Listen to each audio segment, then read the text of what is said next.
Doctors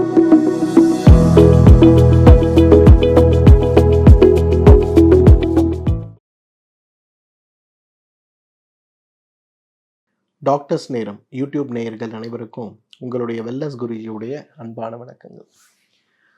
பொதுவாக இன்றைக்கு ஒரு நோய் நமக்கு ஏற்படும் போது மருத்துவ சிகிச்சைகள், சிறப்பு மருத்துவர்கள், அறுவை சிகிச்சைகள்னு நிறைய விஷயங்கள் இருந்தாலும் கூட நம்ம எல்லோருடைய மனதில் இருக்கக்கூடிய கேள்வியும் ஒன்று தான். எதை உணவாக சாப்பிட்டால் இந்த நோயுடைய தீவிரத்தை நான் குறைத்து கொள்ள முடியும்? அல்லது எந்த உணவு என்னுடைய உடலுக்கு ஆரோக்கியத்தை கொடுத்து இந்த நோயை கட்டுப்படுத்த வல்லது? இந்த 2 கேள்வி தான் நம்ம எல்லார் மனதிலும் ஏற்படக்கூடிய கேள்வி. நம்மில் நிறைய பேர் திரும்ப திரும்ப இயற்கை நமக்கு கொடுத்திருக்கக்கூடிய வரமாக இருக்கக்கூடிய உணவுகளை தவிர்த்து விதவிதமான மருந்துகளையும் ஊசிகளையும் மட்டுமே பிராதானியமாக நம்பிக்கொண்டிருப்பதாலோ என்னவோ தான் இன்னைக்கு சாதாரண நோய் கூட தீர்க்க முடியாத நோயாகவும், மிகப்பெரிய அளவில் சிரமத்தை உருவாக்கக்கூடிய, பக்க விளைவுகளை உருவாக்கக்கூடிய நோயாகவும் மாறிவிடுவதை பார்க்கிறோம். சர்க்கரை நோயை பற்றி தான் சொல்கிறேங்க. இன்றைக்கு சர்க்கரை நோயை கட்டுப்படுத்த நம்ம என்ன செய்யணும்? இதய நோய் வராமல் இருக்கிறதுக்கு நம்ம என்ன செய்யணும்? உடல் எடை கூடாமல் இருப்பதற்கு என்ன செய்யணும்? உடலில் புற்றுநோய் வரை அனைத்துக்குமே காரணமாக இருக்கக்கூடிய அந்த இன்ஃப்ளமேஷன் சொல்லக்கூடிய அழற்சியை நம்ம எப்படி தவிர்க்கணும்? வயதாகின்ற வேகத்தால் ஏற்படுகின்ற மறதி நோயை நான் எவ்வாறு தடுக்கணும்? இந்த மாதிரி நிறைய நோய்களை தடுக்க ஒரே ஒரு உணவு போதும். ரொம்ப சர்ப்ரைசிங்காக இருக்கு இல்லையா? அதாங்க உண்மை. இன்றைக்கி நம்மில் நிறைய பேர் திகைப்படையக்கூடிய அளவுக்கு நம்முடைய ஆரோக்கியத்தை மேம்படுத்த நமக்கு உதவி செய்யக்கூடிய ஒரு சிறந்த உணவு, என்னோட ஃபேவரட் என்னன்னு கேட்டிங்கன்னா கோவைக்காய் தான். பொதுவாக எங்கள் வீடுகளில் நான் இரவு நேரங்களில் ரொம்ப நேரம் கடந்து வீட்டுக்கு போகக்கூடிய ஒரு சூழல். மருத்துவமனை எல்லாரையும் பார்த்து முடிச்சுட்டு அதுக்கப்புறம் மெதுவாக கிளம்பி போவேன். டிராஃபிக் இல்லாத நேரத்தில் ராத்திரியில் பேய் போகிற மாதிரி போவேன் வீட்டுக்கு.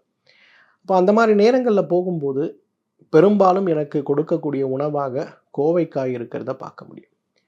இது நான் இப்போ சொல்லலை, 30 வருஷத்துக்கு முன்னாடி என்னுடைய பாட்டியார் சமைக்கும் போதிலிருந்து இரவு எனக்கு உணவாக பெரும்பாலும் நான் விரும்பி சாப்பிடக்கூடிய உணவு என்னென்னா, ஒரு கைப்பிடி சாதமும் கொஞ்சம் ரசமும் கோவைக்காயும் தான். எங்கள் பாட்டி ரொம்ப பெருமையாக சொல்லுவாங்க, அவனுக்கு பெரிய தடல் புடல் விருந்தெல்லாம் தேவையில்ல, ஒரு கப்பில் கோவக்காவும் கொஞ்சம் சாதமும் ரசமும் கொடுத்தா போதும், அவன் என்ஜாய் பண்ணி சாப்பிடுவான்னு சொல்லுவாங்க. அப்போ நான் அந்த கோவைக்காயுடைய ஏன் கொடுக்குறாங்க அப்படிங்கிற ஒரு கேள்வியை கேட்கும்போது அவங்க சொல்லுவாங்க, சக்கரை நோய் வராதுப்பா அப்படிம்பாங்க. 30 வருஷத்துக்கு முன்னாடி சக்கரை நோய் அதிகமில்லாத சமூகமாக நாம் இருந்த காலத்திலேயே சர்க்கரை நோய் வரக்கூடாதுன்னு குழந்தைகளுக்கு பாட்டிகள் கொடுத்த முக்கியமான உணவுகளில் ஒன்று கோவைக்காய் தான். நம்மெல்லாம் கிராமத்தில் கோவைக்காயை எதுக்கு பயன்படுத்துவோம் ஞாபகம் இருக்கா? கோவைக்காயை கொஞ்சம் எடுத்து அதில் கொஞ்சம் கறியை போட்டு அரைச்சி, நம்ம ஸ்கூலில் போர்டு இருக்கும், இந்த போர்டெல்லாம் பூசி காய வச்சோன்னா அந்த போர்டு அப்படியே கருமையாகிறத பார்க்க முடியும். அப்போ ஆசிரியர் எழுதும்போது அந்த போர்டில் இருக்கக்கூடிய பெயிண்ட்டு போயிருந்தால் கூட இது கருமையாக இருக்கிறத பார்க்க முடியும். ஸ்லேட்ஸு அந்த காலத்தெல்லாம் பலகைன்னு சொல்லுவாங்க, பல்பம் வைத்து எழுதக்கூடிய, பட்பம் வைத்து எழுதக்கூடிய பலகை. அதுக்கும் பார்த்திங்கன்னா பெருசாக யூஸ் ஆகிறது எதுனா கோவைக்காயாக இருக்கும். இந்த கோவைக்காய் இன்றைக்கு மிகச்சிறந்த அருமருந்து. நாம் ஒருவரும் தவறாமல் உணவில் தினசரி அல்லது வாரத்தில் 2 முறையாக சாப்பிட வேண்டிய ஒரு சிறந்த உணவு. ஏன்? 10 காரணங்கள் சொல்லி. இந்த 10 காரணங்களை கேட்ட பிறகு கூட நீங்கள் கோவைக்காயை சாப்பிட்லன்னா இறைவன் தான் உங்களை காப்பாற்றணும். முதல் காரணம், கோவைக்காயை விட சிறந்த இன்சுலின் ரிசப்டார்ஸை அதிகப்படுத்தக்கூடிய ஒரு மருந்து இந்த உலகத்திலே கிடையாதுங்க. இப்போ நம்ம உடம்பு இன்சுலின் சுரக்குது, உடலுடைய அணுக்கள் அதை உறிஞ்சி எடுத்தால் தான் அந்த அணுக்களுக்குள்ளே தேவையான ஆற்றல் செல்லும். அப்போ இரத்தத்தில் இருக்கக்கூடிய சர்க்கரையுடைய அளவு கட்டுப்பாட்டுக்குள்ளே வரும். சாப்பிடுகின்ற உணவில் இருக்கக்கூடிய சத்துக்கள் உடலுடைய இயக்கத்திற்காக செலவு செய்யப்படும் இல்லையா?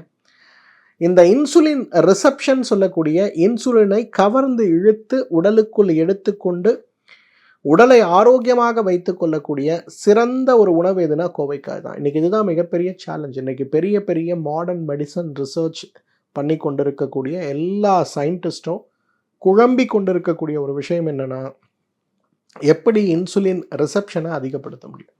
இப்போ நீங்கள் ஒரு 10 யூனிட் இன்சுலின் உங்கள் உடம்புக்குள்ளே போடுறீங்கன்னா அதில் எவ்வளோ உடம்பால் அப்சர்வ் பண்ணுதுங்கிற ஒரு சயின்ஸ் இன்னும் பெரிய அளவில் டெவலப் ஆகலை. அப்போ இதை எப்படி இன்க்ரீஸ் பண்ண முடியும்? அப்போ 40 யூனிட் போடணுமா, 50 யூனிட் போடணுமா? ஒருவேளை இந்த இன்சுலின் ரிசப்ஷனுக்கு என்ன தேவை அப்படின்னு சொல்லக்கூடிய ஒரு சின்ன ஒரு வேதியியல் மாற்றம் உருவாக்கக்கூடிய காரணியை மட்டும் ஒருவேளை இன்றைக்கு நவீன மருத்துவ ஆராய்ச்சிகள் உருவாக்க முடியும் அப்படின்னா, இன்றைக்கு இன்சுலின் தேவைப்படுகின்ற சர்க்கரை நோயாளிகளை இன்சுலின் தேவைப்படாத சர்க்கரை நோயாளிகளாக மாற்றுவதற்கும், 3 வகை 4 வகை ஒரு நாளைக்கு 5 முறை 6 முறை இன்சுலின் போட்டு கொண்டிருப்பவர்கள் கூட இன்சுலின் தேவையை குறைத்து கொள்வதற்கும் ஒரு வாய்ப்பு இருக்கிறது. ஆனால் பாருங்கள், இயற்கை நமக்கு சுலபமாக சொல்லியிருக்கு, நீங்கள் ஒரு கைப்பிடி கோவக்காவை தினசரி சமைத்து உங்கள் உணவில் சேர்த்திங்கன்னா இதைவிட சிறப்பாக உங்கள் உடம்பில் இன்சுலின் ரிசப்ஷனை அதிகப்படுத்துவதற்கான சிறந்த காரணியே கிடையாது. ஸோ இன்றைக்கி யாரெல்லாம் நம்ம வீட்டில் சர்க்கரை நோயாளி இருக்காங்களோ, யாருக்கெல்லாம் சர்க்கரை நோய் வரப்போகுது, ப்ரீ டயபெட்டிஸில் இருக்கீங்கன்னு டாக்டர்ஸ் சொல்லியிருக்காங்களோ, நீங்கள் வாக்கிங் போகிறீங்களா, ஜிம்முக்கு போகிறீங்களா, ஸ்வீட்ஸ் அவாய்ட் பண்ணுறீங்களா, காஃபி அவாய்ட் பண்ணுறீங்களா, எதுவும் முக்கியம் கிடையாதுங்க. முடிஞ்சால் ஒரு 100 நாட்களுக்கு தினசரி உங்களுடைய உணவில் ஒரு 100 கிராம் கோவைக்காயை மட்டும் சேர்க்க முடியுமான்னு பாருங்கள். கோவைக்காய் அவ்வளவு சுவையில்லாத காயெலாம் கிடையாது. மிகுந்த ருசியோடு நாக்கில் சுவையை ஊற வைக்கக்கூடிய காய் கோவைக்காய். இரண்டாவது, சுவையின்மை நோய்க்கும் நாவில் எச்சில் ஊறாமல் இருக்கக்கூடிய நோய்க்கும் சிறந்த உணவு எதுனா கோவைக்காய் தான். இந்த கோவிட் பெருந்தொற்று வந்து போன பிறகு கோவிடால் பாதிக்கப்பட்ட அல்லது கோவிடால் பாதிக்கப்படுகின்ற நிலையில் இருக்கக்கூடிய நிறைய பேரை பார்த்தோம்னா அவங்க எல்லாருக்கும் இருக்கக்கூடிய மிகப்பெரிய சிரமம் என்ன தெரியுமா? நோய் போயிடுச்சு, ஆனால் அது விட்டு சென்ற தழும்பாக சுவையின்மைங்கிற நோய் ஏற்பட்டு சாப்பிடுகின்ற உணவு எதுவுமே வாயில் வைக்க முடிவதில்லைங்கிற அளவுக்கு நம்மை கடுமையாக கஷ்டப்படுத்தி கொண்டிருக்கக்கூடிய ஒரு நிலை இருக்கிறத நம்ம பார்க்கிறோம். இப்போ இந்த கடுமையாக கஷ்டப்படுத்தி கொண்டிருக்கக்கூடிய ஒரு நிலை மாறணும், நாவில் சுவை ஏற்படணும். இது ஒரு பிரச்சனை. ரெண்டாவது பிரச்சனை நா வறட்சி. எல்லா சர்க்கரை நோயாளியும் ராத்திரி நேரங்களில் பார்த்தீங்கன்னா அந்த நா வறண்டு போய் இருமல் ஏற்பட்டு எழுந்து அதுக்கப்புறம் கொஞ்சம் தண்ணீரை குடித்து திருப்பி படுத்தா தூக்கமே வராது. சிறுநீர் கழிக்க ஒவ்வொரு முறையும் கழிப்பறைக்கு சென்று வந்த பிறகு கூட ஏற்படுகின்ற சிரமமாக இருக்கிறது நம்ம பார்க்கிறோம். இந்த நா வறட்சிங்கிறது நம்மை துரத்தி கொண்டே இருக்கிறது. தீராத நா வறட்சி, தீராத சுவையின்மை நோய், இந்த ரெண்டுக்குமே தீர்வளிக்கக்கூடிய ஒரு சிறந்த உணவு எதுனா கோவைக்காய் தான். உடனே கோவைக்காவை நான் எடுத்து தண்ணியில் போட்டு ஜூஸ் போட்டு குடிச்சிடவா? தேவையே இல்லைங்க. கோவைக்காயை உணவில் சேர்க்க முடியுமான்னு பாருங்கள். வழக்கமாக ஒரு காய் உணவோடு மதியம் வச்சுருக்கீங்கன்னா 2 காய் உணவாக மாற்ற முடியுமான்னு பாருங்கள். இல்லை உங்களுக்குன்னு ஒரு 100 கிராம் கோவைக்காயை வாங்குங்க, சமையல் பண்ணுங்கள், காலைக்கு கொஞ்சம், மதியம் கொஞ்சம், நைட்டு கொஞ்சம் சாப்பிட முடியுமான்னு பாருங்கள். அவ்வளவு சிறந்த வகையில் நா வறட்சியை நீக்குவதற்கு கோவைக்காய் மிகச்சிறந்த அளவில் உங்களுக்கு உதவி செய்யும். மூன்றாவது, இன்றைக்கு கோவைக்காயை போல சிறந்த அளவில் இன்சுலினை எப்படி சுரக்க வைக்க, இன்சுலினை எப்படி ரிசப்ஷன் பண்ண வைக்க உதவி செய்தோ அதே போல் இன்சுலினை சுரக்க வைக்கக்கூடிய சக்தியும் கோவைக்காய்க்கு இருக்குது. பாருங்களேன், சர்க்கரை நோயாளிகளுக்கு பெரிய நல்ல உணவு எதுங்கிற கேள்விக்கான பதில் என்னை பொறுத்தவரையில் நான் சொல்லுவேன் கோவைக்காய் தான். அந்தளவுக்கு கோவைக்காய் சிறந்த உணவு. இந்த கோவைக்காயை உணவில் நாம் சேர்த்து கொள்ளும்போது நம்மளுடைய சி பெப்டைட் சார்ந்த இன்சுலின் அளவுகள் மாறுபாடு அடைவதை பார்க்க முடியும். ஒரு 13 வயது இருக்கக்கூடிய ஒரு குழந்தை ஒசூரில் வந்து என்னை பார்த்தாங்க. Type 1 diabetes. சி பெப்டைட்லாம் ஆல்மோஸ்ட் நில், எதுவுமே கிடையாது. இன்சுலின் போடுறாங்க, பயம். இன்சுலின் போட்டு ஒரு நாள் அந்த தம்பி 2 இட்லி சாப்பிட்டானா உடனே சுகர் 300க்கு போயிடுது. இந்த சுகர்னால் வரக்கூடிய டயர்ட்னஸ், ஸ்கூல் வேலை கான்சன்ட்ரேட் பண்ண முடியல, ரொம்ப கஷ்டத்தில் இருந்தார். என்ன பண்ணுறதுனே தெரியலன்னு அவங்க பேரண்ட்ஸ் வந்திருந்தாங்க. அவங்க மாடர்ன் மெடிசனில் இருக்கிறதுனால அவங்களுக்கு வந்து குழந்தைக்கு இயற்கை மருத்துவம் கொடுக்கறதுல பெரிய ஒரு அப்ரியன்ஷன். இதை செய்யலாமா வேண்டாமா என்ன பண்ணுறதுனே தெரியலன்னு கவலையோடு இருந்த பேரண்ட்ஸ்க்கு நான் கொடுத்த ஒரே அட்வைஸ், நீங்கள் மருந்துகள் இயற்கை மருந்துக்கு வர வேண்டாம், ஆனால் கோவைக்காயை மட்டும் தம்பியோட உணவில் டெய்லி 100 கிராம்ஸ் கொடுங்க அப்படின்னு. அவங்க அப்பா கேட்டார், என்ன சார் அப்படின்னாரு. சொன்னேன், கவலைப்படாமல் கொடுங்க. கோவைக்காய் சாப்பிட்லாமான்னு உங்களுடைய டயபெட்டாலஜிஸ்ட் கிட்ட கேட்டுங்க. டெய்லி ஒரு 100 கிராம் சாப்பிட்லாமான்னு கேட்டுங்க. அவர் பீடியாட்ரிக் டயபெட்டாலஜிஸ்ட், அதனால் குழந்தைகள்னால சர்க்கரை நோய் சிறப்பு மருத்துவர், அவர்கிட்ட ஒரு ஒப்பீனியன் வாங்கிட்டு நீங்கள் இதை சாப்பிடுங்க அப்படின்னு. அவருக்கு நம்பிக்கை இல்லை, இருந்தாலும் கேட்டார், இதனால் ஏதாவது யூஸ் இருக்குமா அப்படின்னா. நான் சொன்ன ஒரே வார்த்தை, மருந்துகள் சாப்பிட முடியாது, இயற்கை மருத்துவத்தை பின்பற்ற முடியாது, இயற்கை மருத்துவமாக இருக்கக்கூடிய உணவையாவது சாப்பிடுங்க அப்படின்னு சொல்லி அட்வைஸ் பண்ணி அனுப்பினேன். 3 மாதம் கழித்து வந்து பார்த்தபோது சாப்பிட்ட பிறகு சுரக்கின்ற இன்சுலினுடைய அளவு அவங்களுக்கு அதிகமாக இருந்தது. 1 வருட காலம் இப்போ தொடராக எங்கிட்ட பேசிகிட்டு இருக்காங்க. எந்த மருந்துமே அவங்களுக்கு கொடுக்கலங்க. அவங்க பொதுவாக போட்டு கொண்டு இருக்கக்கூடிய இன்சுலின் அளவை அவர்களுடைய பீடியாட்ரிக் டயபெட்டாலஜிஸ்டே குறைக்கக்கூடிய அளவுக்கு அவர்களுக்கு உதவி செய்தது எதுன்னு பார்த்தீங்கன்னா கோவைக்காய் தான். ஒரு 100 கிராம் கோவைக்காயை டைப் 1 சார்ந்த சர்க்கரை நோயாளிகள், அதாவது இன்சுலின் மட்டுமே போட்டு சர்க்கரையை கட்டுப்படுத்தி கொண்டிருக்கக்கூடிய சர்க்கரை நோயாளிகளாக நீங்கள் இருக்கீங்கன்னா கொஞ்சம் அதை சாப்பிட முடியுமான்னு பாருங்கள். 4வது ரொம்ப முக்கியமானது, இன்றைக்கு நம்மில் நிறைய பேருக்கு புரியாத ஒரு விஷயம், உடம்புல ஏன் நோய் ஏற்படுது? இதற்கு காரணம் என்னென்னா இன்ஃப்ளமேஷன், அழற்சின்னு சொல்லுவோம். பொதுவாக நம்ம உடம்பில் ஏற்படுகின்ற பெரும்பாலான நோய்களுக்கு அடிப்படை காரணமாக இருப்பது இந்த இன்ஃப்ளமேஷன் தான். இந்த இன்ஃப்ளமேஷன் நம்ம உடம்புல ஏற்படுவது அப்படின்னா என்ன அர்த்தம்னா, வழக்கமாக திசுக்கள் அதோடைய செயல்பாடுகளை செய்வதற்கு அதுக்கு தேவையான ஆற்றல் கிடைக்கிறதா இல்லையா, கிடைக்கின்ற ஆற்றலை அது எடுத்துக்கொள்கிறதா, எடுத்த ஆற்றலை முறைப்படி அது செரித்து விடுகிறதா, செரித்த ஆற்றல் அது செய்ய வேண்டிய வேலையை முழுமையாக செய்ததா, செய்து முடித்த பிறகு உருவாகின்ற கழிவுகள் முழுமையாக உடலை விட்டு வெளியேறதா, இது எல்லாமே இயற்கையாக நம்ம உடம்புல நடக்கக்கூடிய விஷயங்கள். துரதிர்ஷ்டவசமாக இதில் ஏற்படுகின்ற மிகைப்பாடுகள், குறைபாடுகள் அந்த அணுக்களை செயல்பட விடாமல் தடுக்கும் போதோ, அல்லது வெளியிலிருந்து வரக்கூடிய ஒரு தொற்று, ஒரு காயம் அந்த அணுக்களை பாதிக்கப்படும் போது தன்னைத்தானே காப்பாற்றி கொள்ள அது எடுக்கக்கூடிய முயற்சி தேவையற்ற அதீத முயற்சியாக இருக்கும்போது நம்ம உடம்புல ஏற்படுத்தக்கூடிய மிகப்பெரிய ஒரு நோய் தான் இன்ஃப்ளமேஷன் சொல்லக்கூடிய அழற்சி. இன்றைக்கு ஏற்படுகின்ற ஒரு இன்ஃப்ளமேஷன் தான் உங்களுக்கு நாளைக்கு புற்றுநோயாக மாறுது. இன்றைக்கு ஏற்படுகின்ற ஒரு இன்ஃப்ளமேஷன் தான் நாளைக்கு உங்களுக்கு ஒரு ஆட்டோ இம்யூன் நோயாக மாறுது. அதனால் எது இன்ஃப்ளமேஷனை குறைக்குமோ அதுதான் நம் ஆயுளை மேம்படுத்தும் அப்படிங்கிறது தான் நிதர்சனமான உண்மை. அந்த வகையில் ஆயுளை மேம்படுத்த வேண்டும், நோயற்ற வாழ்க்கை வேண்டும் நினைக்கக்கூடிய இன்னைக்கு ஆன்டி ஏஜிங் சார்ந்த ரிசர்ச் துறையில் எல்லாமே ஆன்டி இன்ஃப்ளமேட்டரி மூலக்கூறுகள் தான் முதல் இடத்தில் இருக்கிறத பார்க்குறோம். அந்த முதலிடத்தில் இருக்கக்கூடிய ஆன்டி ஏஜிங், ஆன்டி இன்ஃப்ளமேட்டரி சார்ந்த மூலக்கூறுகளை அதிகமாக வைத்திருக்கக்கூடிய இயற்கை உணவுகளில் கோவைக்காய் ஒன்றாக இருக்கிறத பார்க்கணும். அப்போ நம்ம உடம்புல ஒரு முடக்குவாத நோய் இருக்கிறது, அல்லது லிச்சன் பிளானஸ்ன்னு சொல்லக்கூடிய தோல் நோய் இருக்குது, ஒரு சோரியாசிஸ் நோய் இருக்குது, டைப் 1 சர்க்கரை நோய் இருக்குது, இன்றைக்கு புற்றுநோய் இருக்குது. இந்த மாதிரி நிறைய நோய்களால் போராடக்கூடிய நிலையில் நாம் இருந்தாலும் கூட இந்த நிலைகளில் இருக்கக்கூடிய அந்த ஒரு போராட்டத்தை நமக்கு சாதகமாக நாம் மாற்றிக்கொள்ள இயற்கை கொடுத்திருக்கின்ற மிகச்சிறந்த அருமருந்து தான் கோவைக்காய். கோவைக்காய்லாம் விலை மலிவான காய் தானங்க, செய்வதற்கு சுலபமான காய். நீங்கள் ஒரு பேச்சுலராக இருந்தால் கூட கோவைக்காயை நீங்கள் சாப்பிட முடியும். ஸோ அந்த அளவுக்கு சிறப்பாக இருக்கக்கூடிய கோவைக்காய் நீங்கள் உணவில் சேர்க்க முடியும்னா it's a wonderful anti inflammatory. 5வது, இன்னைக்கு உடல் எடை குறையணும், தொப்பை குறையணும். இந்த விசரல் ஃபேட் அப்படின்னு சொல்லக்கூடிய ஒரு விஷயங்க. இந்த விசரல் ஃபேட் அப்படிங்கிறது என்னென்னா, பொதுவாக நம்ம 2 விஷயத்தை உடலில் பார்க்குறோம். ஒன்று உடல் எடை சார்ந்த விஷயங்களில் கொழுப்பு சார்ந்த விஷயங்கள் ஒன்று, கடினமான கொழுப்பு சார்ந்த விஷயங்கள்னு ஒன்று. இப்போ நம்ம ஒரு 3 நாள் ஃபாஸ்டிங் இருக்கோன்னு வச்சிங்களேன், 4வது நாள் பார்த்தீங்கன்னா உங்கள் வயிறு அப்படியே லேசாக இருக்கும், ரொம்ப சந்தோஷமாக இருக்கும். 3 நாள் ஃபாஸ்டிங்கில் நான் குறைச்சிட்டேன். இது உடல் சார்ந்த கொழுப்பு. திரும்பவும் 30 நாள் ஜிம்முக்கு போய் மாங்குன்னு வேலை செஞ்சாலும் தொப்பை 1% கூட குறையாமல் இருக்கும். இதுக்கு பேர் தான் விசரல் ஃபேட்டுன்னு பேர். இது கடினமாக்கப்பட்ட கொழுப்பு. இந்த கொழுப்பு உடலுடைய திசுக்களாகவே மாறி உடலுடைய இயக்கத்தையே கட்டுப்படுத்தக்கூடிய அளவுக்கு மாற்றத்தை கொண்டு வந்து விடும்.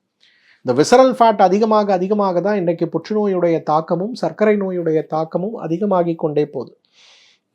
அப்போ இந்த விசரல் ஃபேட்டை குறைக்கிறதுக்கு நம்ம என்ன பண்ணணும்? கோவைக்காய் தான் சிறந்த உணவு.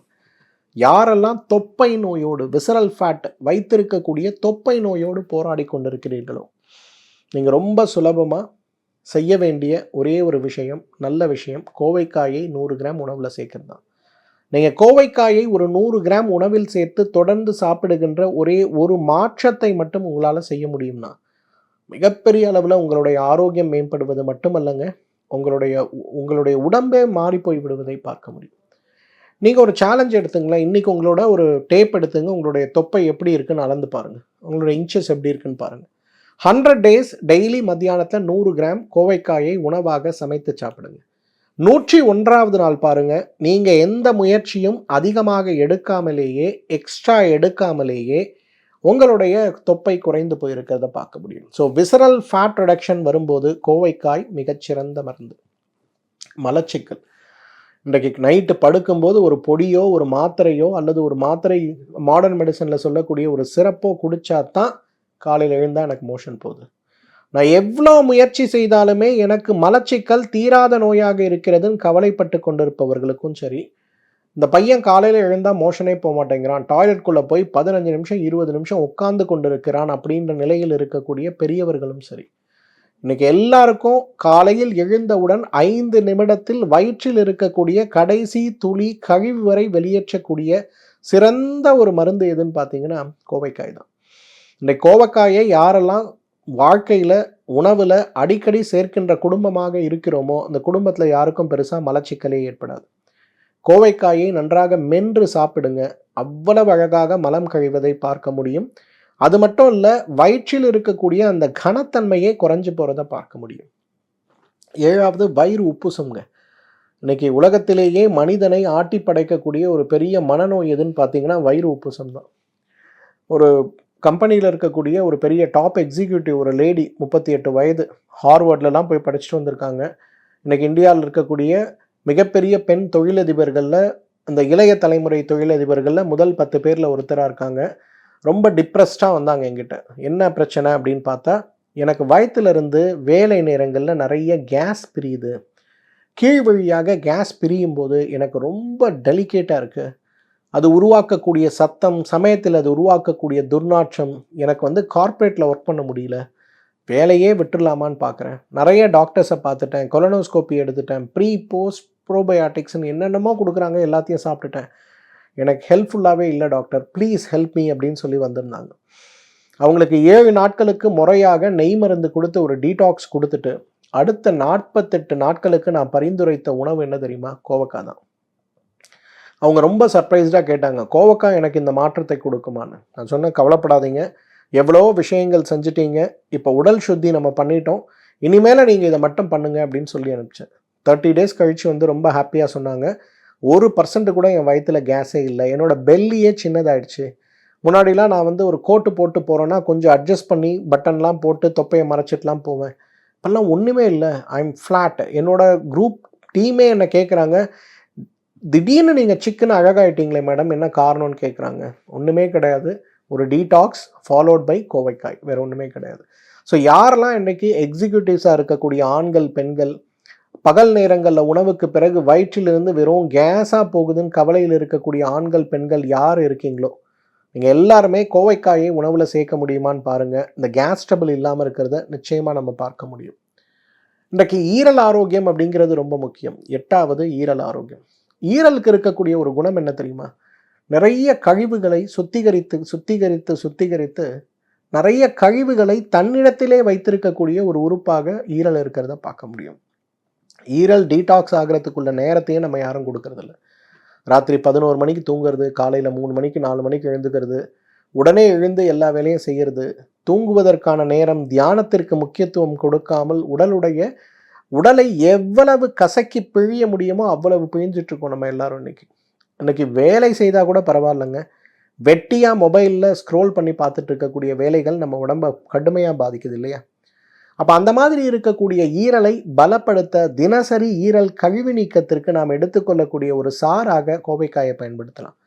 நல்ல ஒரு 4 கோவைக்காய் எடுங்க, ஒரு மிக்சரில் போடுங்க, ஒரு கிளாஸ் தண்ணி போடுங்க, நல்லா அரைங்க மைய, அதில் ஒரு துளி உப்பு, ஒரு துளி மிளகை போட்டு அது ஒரு ஜூஸ் மாதிரி காலையில் எம்டி ஸ்டொமக்கில் ஒரு 21 டேஸ் சாப்பிடுங்க. அப்படியே உங்கள் உடம்பே குளுகுலுன்னு மாறி போய் இருக்கிறத பார்க்க முடியும். அவ்வளவு சிறப்பானது கோவைக்காய். ஈரல் கழிவு நீக்கத்திற்கு 3 வாரம் அதை சாறாக குடித்தாலே பெரிய மாற்றம் வருவதை பார்க்க முடியும். 9வது, உடலில் நீர் கோத்து இருக்கக்கூடிய ஒரு நிலை. நம்ம எல்லார் உடம்புலையும் லிம்ஃபாட்டிக் சிஸ்டம், நிணநீர் மண்டலம்னு ஒன்று இருக்குது. இந்த நிணநீர் மண்டலத்துடைய மிகப்பெரிய செயல்பாடு என்ன? நல்ல ரத்தம் செல்லக்கூடிய இரத்த குழாய், கெட்ட ரத்தம் செல்லக்கூடிய இரத்த குழாய், இது 2க்கும் நடுவில் இருந்து 2 இரத்த குழாய் மண்டலங்கள்லேயும் இருக்கக்கூடிய இறந்த திசுக்கள் முதல் கொண்டு கழிவுகள் விஷங்கள் வரை நீக்கக்கூடியது தான். இப்போ நிறைய நேரங்களில் இந்த லிம்ஃபாட்டிக் சிஸ்டம் ஓவர்லோட் ஆகும்போது, அதாவது செயல்பட முடியாத அளவுக்கு கழிவுகளுடைய இருப்பிடமாக நம்ம உடம்பு மாறும்போது உடம்பு அங்கே வீங்க ஆரம்பித்து விடும். இந்த வீக்கத்தை நம்ம என்ன பண்ணுவோம்னா, இதை குறைக்கிறதுக்கு நான் என்ன பண்ணுவேன்னு மருந்து மாத்திரை சாப்பிடுவோம், ஒன்றுக்கு போகிறதுக்கு மருந்து சாப்பிடுவோம், என்னென்னமோ பண்ணி பார்ப்போம். சமயத்தில் குறையும், சமயத்தில் குறையாது. ஒரு நாள் ஆன பிறகு நம்ம யோசிப்போம், சரி நம்ம உடம்பு இப்படி தான் போல இருக்குன்னு விட்டுருவோம். ஆனால் இது அப்படியே தேங்கி தேங்கி தேங்கி இதுதான் ஆட்டோ இம்யூன் நோயாக மாறிவிடுவதை பார்க்கிறோம். அப்போ அந்த நோயை மாற்றணும்னா கோவக்காவை நீங்கள் உணவில் சேர்த்திங்கனாலே போதும். இந்த லிம்ஃபாட்டிக் சிஸ்டம்னால ஓவர்லோட் ஆகிருக்கக்கூடிய வாத நீரும் பித்த நீரும் கப நீரும் உடலை விட்டு கழிவாக சிறுநீராக மலமாக வெளியே போகும்போது உறுப்புகளும் கைகளும் கால்களும் சிறுத்து போவதை நம்ம பார்க்க முடியும். அவ்வளவு அழகானது. இன்னைக்கு உடல் எடை குறைவதற்கு இதை விட சிறந்த உணவு இருக்குமாங்கிறது கேள்வி. எவ்வாறு விசரல் ஃபேட் குறைவதற்கு இது முக்கியமோ அதே போல் 10வது இன்றைக்கு உடல் எடை குறைவதற்கும் கோவைக்காய் ஒரு சிறந்த உணவுன்னு சொல்லலாம். இந்த 10 மட்டும் இல்லைங்க, இன்னும் 100 விஷயங்களை கோவைக்காயை பற்றி நம்ம பேசலாம். நிறைய பேர் என்னோடய வீடியோ பார்க்கும்போது சொல்கிறாங்க, சார் கொஞ்சம் ஷார்ட் வீடியோவாக போடுங்க, லாங் வீடியோவாக போடுறீங்க அப்படிம்பாங்க. உங்களுக்காகவே இந்த வீடியோவை நான் ஷார்ட்டாகவே முடிக்கிறேன். அதனால தான் இந்த 10 விஷயங்களை மட்டும் எனக்கு சொல்கிறேன். இப்போ கோவைக்காய் உணவாக நாம் சாப்பிடுவதற்கு நமக்கு பெரிய அளவில் சிரமம் கிடையாது. வருடத்தின் 365 நாட்களும் கிடைக்கக்கூடிய காய், இந்தியா முழுவதும் கிடைக்கக்கூடிய காய். இன்றைக்கு யூபியில் நான் இருந்தபோது எனக்கு சாப்பாட்டுக்குன்னு கிடைச்ச நல்ல 4 காய்களில் கோவைக்காய், புடலங்காய், வெள்ளை பூசணிக்காய், மஞ்சள் பூசணிக்காய் இதுதான் கிடைச்சிது. இந்த 4 காய்களில் கோவைக்காய் இருந்தது எனக்கு மிகப்பெரிய வரப்பிரசாதமாக இருந்தது. கிட்டத்தட்ட ஒரு 2 வருட காலம் வட இந்திய வாழ்வை எனக்கு பெரிய அளவில் என்னை காப்பாற்றியது எதுனா கோவைக்காய் தான். ஸோ இந்த கோவைக்காயை நம்ம எல்லாருமே சாப்பிட்ணுங்க. குழந்தைகள் வீட்டில் இருக்காங்கன்னா அந்த குழந்தைகளுக்கு எப்படி கேரட் சாப்பிட்டா கண்ணு நல்லா தெரியும், எப்படி பீட்ரூட் சாப்பிட்டா ரத்த உற்பத்தி நன்றாக வரும், அதே போல் கோவைக்காய் சாப்பிட்டால் சர்க்கரை நோய் வராதுன்னு சொல்லி சாப்பிட கொடுக்கக்கூடிய ஒரு பழக்கத்தை கொண்டு வர முடியுமான்னு பாருங்கள். இந்த வீடியோ உங்கள் எல்லாருக்கும் பயனுள்ளதாக இருக்கும்னு நினைக்கிறேன். இதை உங்களுடைய நட்புகளோடு ஷேர் பண்ணுங்கள். நிறைய பெண்கள் இந்த வீடியோவை பார்க்குறீங்க. நீங்கள்லாம் சமையல் சார்ந்த நிறைய குரூப்பில் இருப்பீங்க.